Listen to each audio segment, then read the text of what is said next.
Are you tired of feeling busy but never productive? You open Notion, you see 100 tasks, and you instantly procrastinate.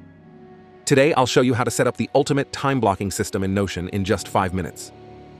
Hey, I'm your name block by block, and on this channel, we build systems that beat burnout. Time blocking is the secret of the most productive people, and Notion makes it easier than ever. Follow these 3 simple steps, and you'll have a fully functional daily planner before this coffee gets cold. First, let's create the brain of the system. Hit, then type Database. Select Table View. Name it Master Task List. Now delete the default tags column. We need custom properties. Add a new property called Date and select the date type.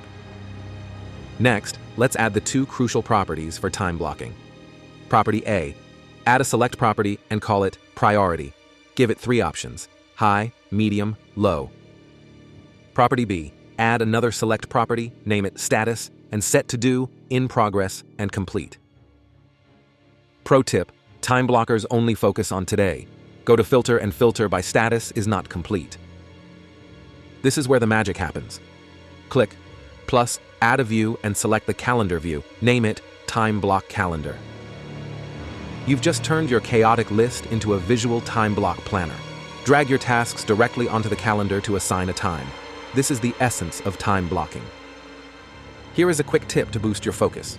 On your main dashboard, create a linked database and filter it to only show tasks where date is today.